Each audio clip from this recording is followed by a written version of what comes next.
जैसा कि थंबनेल से आपने समझ लिया होगा कि आने वाले C TET, UP TET, DSSB, H TET सभी एग्ज़ाम के लिए महत्वपूर्ण मनोवैज्ञानिक को मैंने एक ही वीडियो में समायोजित करने का प्रयास किया है। जय हिंद, मेरा नाम है शिवम झा और आप मेरे platform let's crack C TET by Shivam Jha पे मुझसे जुड़े हुए हैं। जो छात्र मेरा वीडियो देख रहे हैं उनसे अनुरोध है कि आप लाइक ज़रूर करें और अपने दोस्तों में ज़रूर शेयर करें। आप कमेंट भी करें ताकि वीडियो आपकी जो इच्छा है उसकी पूर्ति की जा सके, आपकी इच्छा अनुसार आपको वीडियो प्रदान किया जा सके। दूसरी बात क्या है कि जो छात्र असफल हो गए हैं उनको अब सारी कहानी पीछे छोड़नी होगी और आप एक नए तरीके से जीरो लेवल से शुरुआत करनी होगी। आपको मानना होगा अपने आप को कि आप इस बार सीटेट का फ्रेशर स्टूडेंट है, आपको पहली बार सीटेट देना है और आप पहली बार में ही सफलता आपको प्राप्त करनी है। जो छात्र इस बार बीएड और डीएड के सेकेंड ईयर में हैं, जो इस साल एपीयर होंगे, उनको भी ये बात समझना होगा कि जितने महत्वपूर्ण आपके शिक्षक प्रशिक्षण कोर्स हैं उससे अधिक महत्वपूर्ण आपका सीटेट आपका पास होना अनिवार्य है, क्योंकि आप शिक्षक प्रशिक्षण कोर्स तो पूरा कर ही लेंगे किसी भी हालत में, लेकिन जब तक आप सीटेट क्वालिफाई नहीं होंगे तब तक आप किसी भी राज्य के लिए अध्यापक या अध्यापिका बनने योग्य आप नहीं हो सकते। तो सीटेट के लिए सबसे अधिक महत्वपूर्ण फोकस करना उन छात्रों के लिए है जो इस बार प्रथम और द्वितीय वर्ष के छात्र हैं अथवा जो छात्र इस बार किसी न किसी गलत मार्गदर्शन के अभाव में या सही मार्गदर्शन के अभाव में असफल हो गए हैं। आज का समय की बर्बादी न करते हुए चलते हैं आज के पहले प्रश्न पर। संवेग व्यक्ति की उत्तेजित दशा है, यह कथन निम्नांकित में से किसका है? पहला पियाजे, दूसरा वुडवर्थ, तीसरा वैलेंटाइन, चौथा रास। देखिए संवेगावस्था जो होता है उसमें व्यक्ति असमान व्यवहार करने लगता है। ये कथन है वुडवर्थ का। ऑप्शन नंबर 2 इसका राइट आंसर होगा। चलते हैं अगले क्वेश्चन पर। संज्ञानात्मक विकास के 4 चरणों संवेदी पेशीय, पूर्व संक्रियात्मक, स्थूल संक्रियात्मक और औपचारिक संक्रियात्मक की पहचान की गई है। सवाल को ध्यान से समझिए। देखिए सीटेट में आंसर पे मत जाइए, सीटेट में सवाल में ही उसके उत्तर छिपे होते हैं। अगर आपने सवाल को समझ लिया है तो आपको उत्तर प्राप्त करने में कठिनाई महसूस नहीं होगी, इसीलिए सवाल को ध्यान से पढ़ें। और वहाँ सीटेट में भरपूर समय दिया जाता है, इसीलिए सवाल सिर्फ 30 नंबर का जो मैथ होता है उसमें 15 ही न्यूमेरिकल होता है जो बनाने वाला होता है, बाकी आप सिर्फ पढ़कर उसका टिक लगाने के लिए आपको कहा जाता है। इसीलिए समय आपके पास भरपूर होता है, इसीलिए आप सवाल को संयम के साथ पढ़ें। संज्ञानात्मक विकास के 4 चरणों संवेदी पेशीय, पूर्व संक्रियात्मक, स्थूल संक्रियात्मक और औपचारिक संक्रियात्मक की पहचान की गई है। पहला हिलगार्ड द्वारा, दूसरा स्टार्ट द्वारा, तीसरा हरलॉग द्वारा और चौथा पियाजे द्वारा। देखिए जीन पियाजे जो थे एक प्रमुख स्विस वैज्ञानिक थे, स्विस मनोवैज्ञानिक थे। और जीन पियाजे चाचा से आपको हर शिफ्ट में, सीटेट के हर शिफ्ट में भर भर के सवाल मिलते हैं। एक दो सवाल आपको अगर जीन पियाजे से समझ अगर सवाल सीटेट नहीं पूछेगा तो सीटेट की इच्छा पूर्ति नहीं होती है। तो जीन पियाजे से संबंधित जितने भी सवाल हैं आप उसको रट जाइए, मतलब घोल कर पी जाइए। तो जीन पियाजे जो थे एक स्विस मनोवैज्ञानिक थे। जब वे अल्फ्रेड बिने की प्रयोगशाला में बुद्धि परीक्षण पर काम कर रहे थे तब उन्होंने बालकों के संज्ञानात्मक विकास के विषय में सोचा था और संज्ञानात्मक विकास की अवस्था में उन्होंने 4 अवस्थाएं बांट कर दी थी। तो इसका आंसर हो जाएगा पियाजे। किसी प्रकार की समस्या हो तो आप जरूर कमेंट करें। चलते हैं अगले सवाल पर। किस अधिगम मनोवैज्ञानिक ने बाल अधिगम विकास में पुरस्कार को महत्व नहीं दिया है? किस अधिगम मनोवैज्ञानिक ने बाल अधिगम विकास में पुरस्कार को महत्व नहीं दिया है? पहला थॉर्नडाइक, दूसरा पावलोव, तीसरा स्किनर और चौथा गुथरी। देखिए थॉर्नडाइक, पावलोव और स्किनर, ये जो तीनों हैं, स्किनर, ये तीनों ने अनेक माध्यमों से, अपने प्रयोग के अनेक माध्यमों से यह सिद्ध कर दिया है कि पुरस्कार बाल अधिगम विकास में काफ़ी महत्व रखता है। तो जब ये थॉर्नडाइक, पावलोव, स्किनर जब ने साबित कर दिया तो बचा मेरे पास क्या, गुथरी। तो इसका आंसर होगा गुथरी। चलते हैं अगले क्वेश्चन पर। भाटिया बैटरी का प्रयोग निम्न में से किसके परीक्षण हेतु किया जाता है? भाटिया बैटरी का प्रयोग किसके परीक्षण हेतु किया जाता है? पहला व्यक्तित्व, दूसरा बुद्धि, तीसरा सृजनात्मकता, चौथा अभिवृत्ति। देखिए भाटिया बैटरी का प्रयोग बुद्धि परीक्षण हेतु किया जाता है और इसका निर्माण सीएम भाटिया ने किया था। सीएम भाटिया ने किसके लिए? बुद्धि परीक्षण हेतु। और इसका जो निर्माण किया गया था आपको 1955 में किया गया था। किसी प्रकार की समस्या? चलिए चलते हैं अगले क्वेश्चन पर। कोहल वर्ग का विकास सिद्धांत निम्न में से किससे संबंधित है? कोहल वर्ग का विकास का सिद्धांत निम्न में से किससे संबंधित है?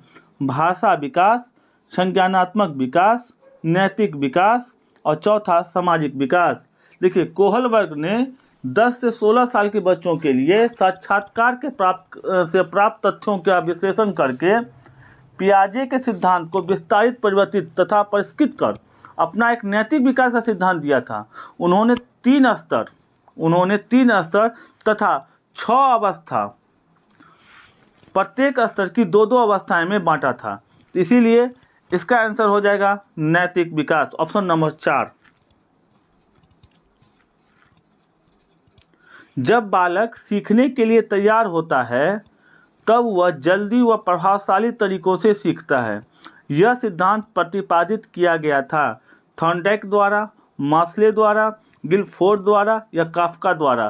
तो देखिए जब बालक सीखने के लिए तैयार होता है तब वह जल्दी व प्रभावशाली तरीके से सीखता है। यह कथन सिद्धांत प्रतिपादित किया था थॉर्नडाइक महोदय ने। चलते हैं आज के बेस्ट क्वेश्चन पर। जॉन ऑफ प्रॉक्सिमल डेवलपमेंट, जिसको ZPD का बोला जाता है, का सिद्धांत किसने दिया था? John of proximal development ZPD का सिद्धांत दिया गया था। इसको VVI क्वेश्चन समझ लीजिए। बेंडूरा द्वारा, पियाजे द्वारा, स्किनर द्वारा और वाइगोत्स्की द्वारा। देखिए वाइगोत्स्की के अनुसार बच्चे के संज्ञानात्मक विकास हेतु, समझ लीजिए, वाइगोत्स्की के अनुसार बच्चे के संज्ञानात्मक विकास हेतु अनेक वास्तविक विकास हेतु उन्हें वास्तविक विकास स्तर के संभाव्य विकास के स्तर की ओर ले जाया गया। इन दोनों स्तरों के बीच के अंतर को ही वाइगोत्स्की ने समीपस्थ विकास का क्षेत्र, जिसको ZPD समीपस्थ विकास का क्षेत्र कहा है। तो इसको किसने कहा है? इसको कहा है वाइगोत्स्की महोदय ने। चलते हैं आज के अगले क्वेश्चन पर। व्यक्तित्व का समाज शास्त्रीय प्रकार का सिद्धांत दिया गया था। व्यक्तित्व का समाज शास्त्रीय प्रकार का सिद्धांत दिया गया था। पहला हिप्पोक्रेट्स द्वारा, दूसरा पियाजे द्वारा, तीसरा शेल्डन द्वारा, स्किनर द्वारा और चौथा स्पेंजर द्वारा। तो देखिए व्यक्तित्व का समाजशास्त्रीय प्रकार का सिद्धांत दिया गया था स्पेंजर द्वारा। उन्होंने अपनी पुस्तक टाइप ऑफ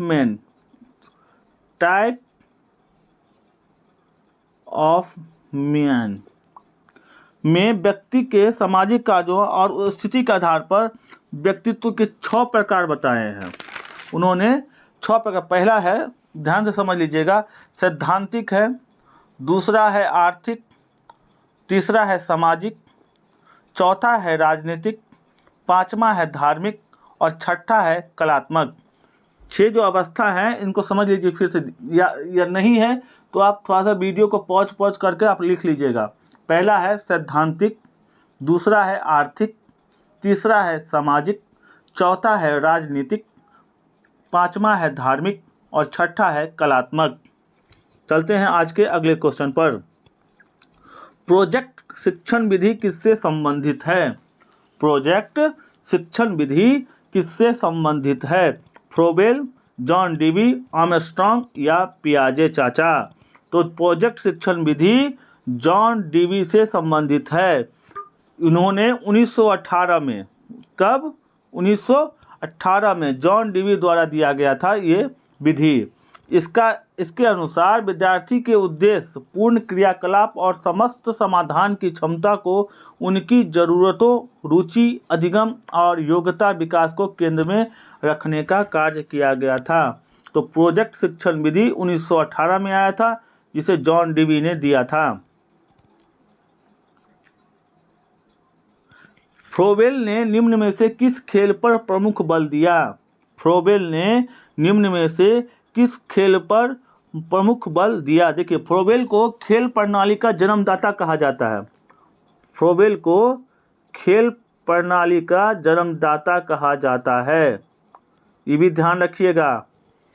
फ्रोबेल को खेल प्रणाली का जन्मदाता कहा जाता है। उनके अनुसार कि सभी प्रकार के खेल जो मैदान में खेले जाते हैं, मैदान में जो खेले जाते हैं अर्थात जो खुले में खेले जाते हैं, बालकों के शारीरिक, फिजिकल, मानसिक, मेंटल, सृजनात्मकता मतलब कंस्ट्रक्टिव तथा सामाजिक विकास सोशल डेवलपमेंट को बढ़ाने में सहायता प्रदान करते हैं।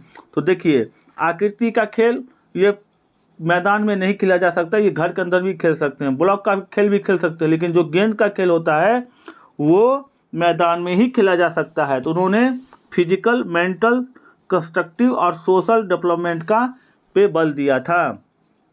चलते हैं आज के अगले क्वेश्चन पर। प्रयोगात्मक विधि को सर्वप्रथम प्रस्तावित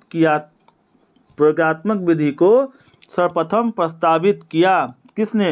वुड ने, राइस एवं कार्लमैन ने, विलहेल्म वुंट ने या कोलिन्स ने? तो देखिए, प्रयोगात्मक विधि को किसी और ने नहीं बल्कि विलहेल्म वुंट ने प्रस्तावित किया। उन्होंने बताया, इन्होंने प्रयोगात्मक मनोविज्ञानिक, इनको देख लीजिए, एक बात और याद रखिएगा, इनको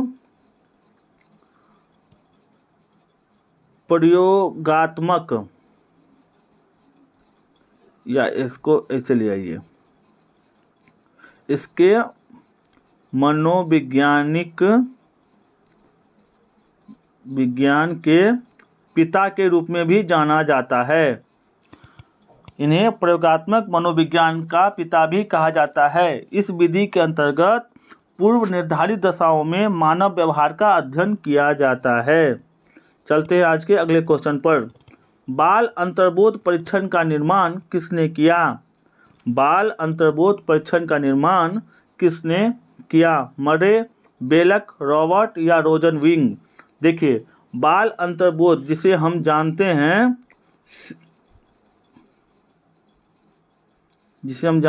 CAT, children appreciation test, CAT बाल अंतर्बोध परीक्षण, चिल्ड्रेन एप्रिसिएशन टेस्ट, इसे 1949 में लियोपोल्ड बेलक और सोमनाथ सोरल ने बेलक द्वारा प्रतिपादित किया गया था। तो इसका आंसर हो जाएगा बेलक। याद रखिएगा, बाल अंतर्बोध परीक्षण कभी पूछा जा सकता है या फिर कभी CAT लिखा रहे क्वेश्चन में तो घबराइएगा नहीं। CAT का मतलब होता है चिल्ड्रेन एप्रिसिएशन टेस्ट, बाल अंतर्बोध परीक्षण, जिसे बेलक ने किया था। चलते हैं आज के अगले क्वेश्चन पर। ऑपरेशन ब्लैक बोर्ड परिणाम था। इस क्वेश्चन मनोविज्ञान से संबंधित नहीं है, लेकिन ये क्वेश्चन कई शिफ्टों में रिपीट हुआ है, इसको भी आप VVI मान लीजिए। ऑपरेशन ब्लैक बोर्ड परिणाम था कोठारी आयोग का, राष्ट्रीय पाठ्यक्रम रचना 2005 का, राष्ट्रीय शैक्षिक योजना 1986 का या राष्ट्रीय पाठ्यक्रम रचना 2000 का। तो ऑपरेशन ब्लैक बोर्ड राष्ट्रीय शैक्षिक योजना 1986 का से संबंधित है। इसके अंतर्गत शिक्षकों के साथ आवश्यक खिलौने, ब्लैक बोर्ड, नक्शे, चार्ट आदि की व्यवस्था करने का आदेश मिला था। चलते हैं आज के अगले क्वेश्चन पर। किस मनोवैज्ञानिक ने सीखने की सामग्री के रूप में निरर्थक शब्दों का प्रयोग किया? विलियम जेम्स, दूसरा स्किनर, तीसरा एबिंगहॉस, चौथा बार्टलेट। तो देखिए, निरर्थक शब्दों का प्रयोग करने के लिए अगर जाएंगे हम तो हम जाएंगे एबिंगहॉस के साथ। इसका आंसर हो जाएगा एबिंगहॉस। निरर्थक शब्दों का प्रयोग एबिंगहॉस से संबंधित है। चलते हैं आज के अगले क्वेश्चन पर। सीखने के नियम दिए हैं किसने? पावलोव ने, स्किनर ने, थॉर्नडाइक ने या कोहलर ने? तो सीखने के नियम कोई और नहीं, ये दिए हैं हमारे थॉर्नडाइक महोदय ने। चलते हैं आज के अगले क्वेश्चन पर। चिंतन संज्ञानात्मक पक्ष में एक मानसिक क्रिया है। यह कथन दिया गया है डीवी द्वारा, स्किनर द्वारा, थॉर्नडाइक द्वारा या रॉस द्वारा? तो चिंतन संज्ञानात्मक पक्ष में एक मानसिक क्रिया है, यह कथन दिया गया है आपको रॉस द्वारा। आज का अगला क्वेश्चन पे चलते हैं। मानसिक आयु का सर्वप्रथम प्रयोग किया गया था। मानसिक आयु का सर्वप्रथम प्रयोग बुद्धि मापने में किया जाता है और इस संप्रत्यय का प्रतिपादन सर्वप्रथम बिने और साइमन ने किया था। इसका आंसर हो जाएगा ऑप्शन नंबर 4, बिने और साइमन। आज का अगला क्वेश्चन। सर्वाधिक उपयुक्त जीवित रहता है का सिद्धांत दिया था लेमार्क, हैरिसन का, डार्विन का या पियाजे का? तो हम इसके साथ जाएंगे, किसके साथ? पियाजे के साथ। सॉरी पियाजे नहीं, हम जाएंगे चार्ल्स डार्विन के साथ। सर्वाधिक उपयुक्त जीवित का रहने का सिद्धांत चार्ल्स डार्विन ने दिया था। ये आप क्लास 9th में भी बायोलॉजी से संबंधित किताबों में ये क्वेश्चन आपको देखने को मिलेगा। चलते हैं आज के अगले क्वेश्चन पर। बिने साइमन परीक्षण द्वारा मापन किया जाता है। बिने साइमन परीक्षण द्वारा मापन किया जाता है। पहला सामान्य बुद्धि का, दूसरा विशिष्ट बुद्धि का, तीसरा अभिवृत्ति का, चौथा अभिक्षमता का। तो बिने साइमन के द्वारा मैंने अभी बताया है कि उनका मेन था मानसिक क्षमता, ताकि बुद्धि मापने में प्रयोग किया जा सके, तो वो विशिष्ट बुद्धि से संबंधित है। इससे संबंधित अगला क्वेश्चन भी आपको दिखाएंगे। चलते हैं आज के अगले क्वेश्चन पर। सामाजिक प्रत्याशाओं के अनुरूप व्यवहार की योग्यता। सामाजिक प्रत्याशाओं के अनुरूप व्यवहार की योग्यता का अधिगम सामाजिक विकास कहा जाता है।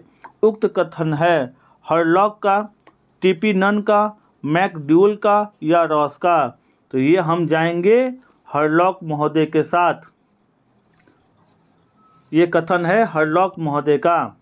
चलते हैं आज के अगले क्वेश्चन पर। देखिए, जिसका एक्सप्लेनेशन अनिवार्य है मैं उसका करता जाऊंगा, जिसका अनिवार्य नहीं है उसका मैं नहीं करूंगा।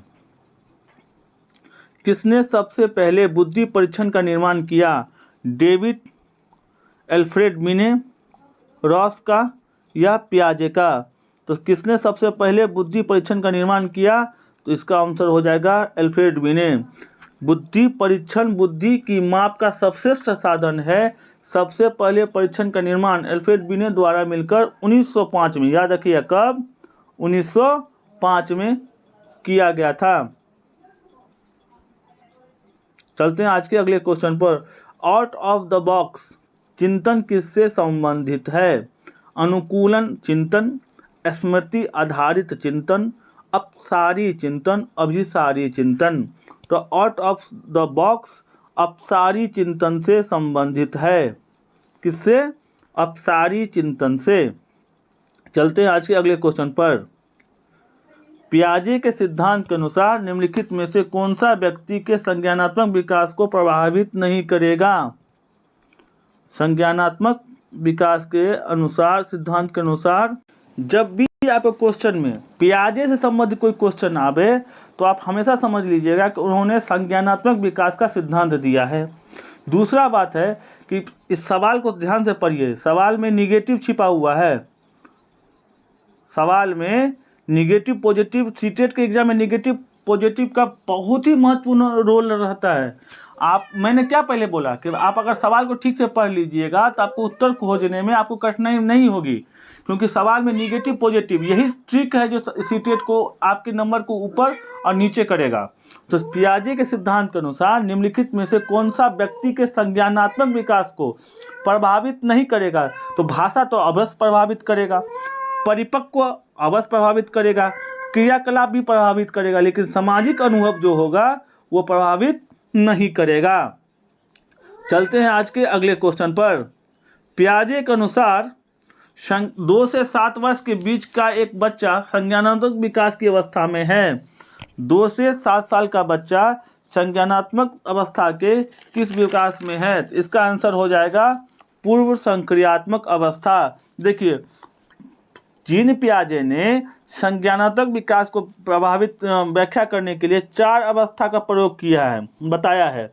एक है संवेदी गति जो 0 से 2 वर्ष के लिए होता है, पूर्व संक्रियात्मक अवस्था जो 2 से 7 साल के लिए होता है, मूर्त संक्रियात्मक जो 7 से 11 साल के लिए होता है, और औपचारिक संक्रियात्मक जो 11 से ऊपर प्लस 15 या 15 से ऊपर वाले के लिए होता है।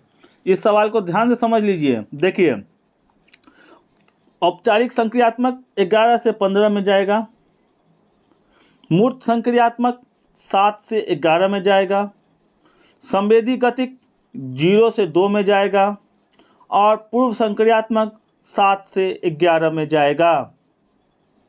पूर्व संक्रियात्मक अवस्था 2 से 7 में जाएगा, याद रखिएगा। चलिए आगे चलते हैं। तो उन्होंने 2 से 7 वर्ष जब बोला तो ये चला जाएगा पूर्व संक्रियात्मक अवस्था। चलते हैं आज के अगले क्वेश्चन पर। इसको ऐसे भी याद कर सकते हैं, SPCF। उन्होंने 4 अवस्था दी थी। चलते हैं आज के अगले क्वेश्चन पर। पियाजे के अनुसार संज्ञानात्मक विकास के किस चरण पर बच्चा संज्ञानात्मक अवस्था के किस चरण पर बच्चा वस्तु स्थायित्व को प्रदर्शित करता है? पहला संवेदी प्रेरक चरण, दूसरा पूर्व संक्रियात्मक चरण, तीसरा मूर्त संक्रियात्मक चरण, चौथा औपचारिक संक्रियात्मक चरण। देखिए, चारों दे दिया है। संवेदी मैंने इसे पहले भी बताया था, 0 से 2 होगा, पूर्व संक्रियात्मक 2 से 7 होगा, मूर्त संक्रियात्मक 7 से 11 होता है, और औपचारिक संक्रियात्मक 11 से 15 होगा। अब सवाल कह रहा है कि बच्चा जो है वस्तु स्थायित्व को मतलब कि संवेदी प्रेरक चरण में बच्चा चिंतन प्रारंभ कर देता है और उन वस्तुओं के प्रति भी अनुक्रिया करने लगता है जो सीधे तौर पर दृष्टिगोचर नहीं होती। इसी गुण को हम वस्तु स्थायित्व गुण कहते हैं। चलते हैं आज के अगले क्वेश्चन पर। अंतर्दृष्टि द्वारा सीखने के सिद्धांत में कोहलर महोदय ने प्रयोग किया था कुत्ते पर, वनमानुष पर, बिल्ली पर, चूहों पर। तो कोहलर ने अपने प्रयोग सुल्तान नामक, कभी कभी नाम भी पूछ देता है, याद रखिएगा, सुल्तान नामक वनमानुष पर प्रयोग किया था। चलते हैं आज के अगले क्वेश्चन पर। प्रासंगिक अंतर्बोध परीक्षण TAT, जिसे थीमेटिक एप्रिसिएशन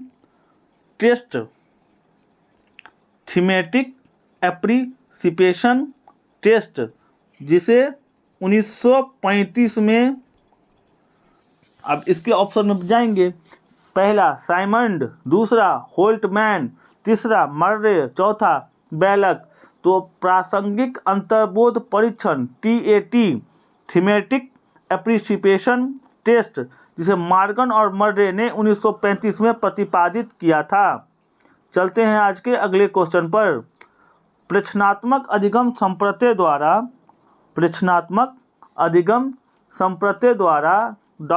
किया गया था, किसके द्वारा दिया गया था? टॉलमैन, बेंडूरा, मर्रे या बेलक? तो ये दिया गया था बेंडूरा महोदय के द्वारा। चलते हैं आज के अगले क्वेश्चन पर। अधिगम में डॉट डॉट डॉट ने प्रभाव का नियम दिया है। अधिगम में इसके अनुसार व्यक्ति किसी अनुक्रिया या कार्य को उसके प्रभाव के आधार पर सीखता है, और इसे दिया था कोई और नहीं बल्कि थॉर्नडाइक महोदय ने। चलते हैं आज के महत्वपूर्ण क्वेश्चन पर। अंतर्मुखी, बहिमुखी और उभयमुखी, अंतर्मुखी, बहिमुखी तथा उभयमुखी व्यक्तित्व का वर्गीकरण डॉट डॉट द्वारा किया जाता है। तो अंतर्मुखी, बहिमुखी तथा उभयमुखी व्यक्तित्व का वर्गीकरण किसी और के द्वारा नहीं बल्कि युंग महोदय के द्वारा किया जाता है। चलते हैं आज के अगले क्वेश्चन पर। अगला क्वेश्चन है, व्यवहारवादी डॉट डॉट ने कहा है मुझे नवजात शिशु दे दो। व्यवहारवादी या मनोवैज्ञानिक, अब दोनों एक ही समझ लीजिए, ने कहा है मुझे नवजात शिशु दे दो, मैं डॉक्टर, वकील, चोर या जो चाहूँ बना दूं। इस क्वेश्चन को जितना आप भी आई लिख सकते हैं, भी आई आप लिख डालिए। ये क्वेश्चन कई शिफ्टों में पूछा गया है और इससे संबंधित क्वेश्चन पूछे जाने की संभावना हर बार तय रहती है। तो किसने कहा है कि मुझे एक नवजात शिशु दे दो, मैं उसे डॉक्टर, वकील, चोर या जो चाहूं उसे बना दूं? ये कहा गया है वाटसन महोदय के द्वारा। चलते हैं आज के अगले क्वेश्चन पर। बुद्धि लब्धि संप्रत्यय विकसित किया है। बुद्धि लब्धि संप्रत्यय विकसित किया है। इसका क्या हो जाएगा? बिने ने, रीड ने, टर्मन ने या फिर कैटल ने। देखिए, बुद्धि लब्धि संप्रत्यय विकसित किया है टर्मन ने। इसका एक सवाल भी होता है जो लगभग शिफ्ट में कभी कभी पूछ देता है, MA बराटा CA गुने 100, MA बट्टा CA गुने 100। MA बोलते हैं जब बुद्धि लब्धि आपको निकालना हो तो बुद्धि लब्धि MA का मतलब होता है मानसिक आयु और CA का मतलब होता है कालानुक्रमिक आयु। इस सवाल को मैं आपको इसका सवाल बना के दिखा देता हूँ। इस सवाल को आप ध्यान से समझ लीजिए। मान लीजिए कि किसी व्यक्ति का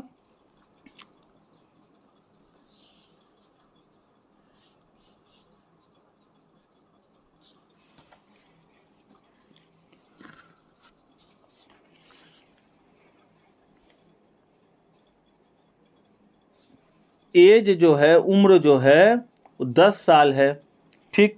उसकी मानसिक आयु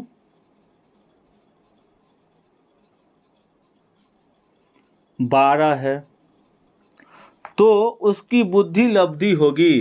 सवाल को इसी फॉर्मूला से आपको जितने भी सवाल बुद्धि लब्धि से संबंधित हैं वो सवाल आपको देखने को मिलेंगे।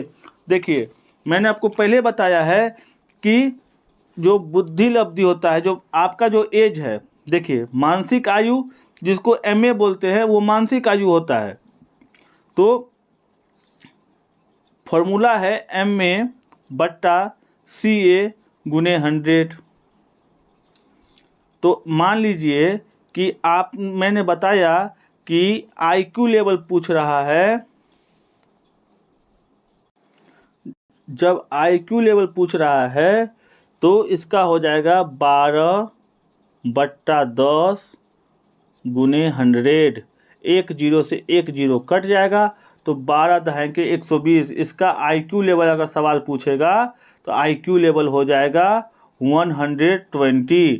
फॉर्मूला याद रखिएगा, फॉर्मूला है MA बट्टा CA गुने 100। आप MA को मतलब समझ लीजिए मानसिक आयु, M से मानसिक समझ लीजिए। MA का मतलब होता है मानसिक आयु और CA का मतलब होता है वास्तविक आयु। CA का मतलब होता है वास्तविक आयु। CA का मतलब होता है वास्तविक आयु, करेंट एज भी जिसको बोल सकते हैं। चलते हैं आज के अगले क्वेश्चन पर। तो आज के ये अंतिम क्वेश्चन थे। बुद्धि लब्धि संप्रत्यय विकसित किसने किया था? तो आज का सवाल का अंतिम सवाल था टर्वन। अभी तक आपने अगर चैनल को सब्सक्राइब नहीं किया है तो आप चैनल को सब्सक्राइब कर दें। आप अभी लाइक जरूर करें, कमेंट करें। आपने महत्वपूर्ण समय दिया उसके लिए धन्यवाद। Thank you so much for watching. फिर मिलते हैं किसी वीडियो में, दूसरे वीडियो में। तब तक के लिए जय हिंद।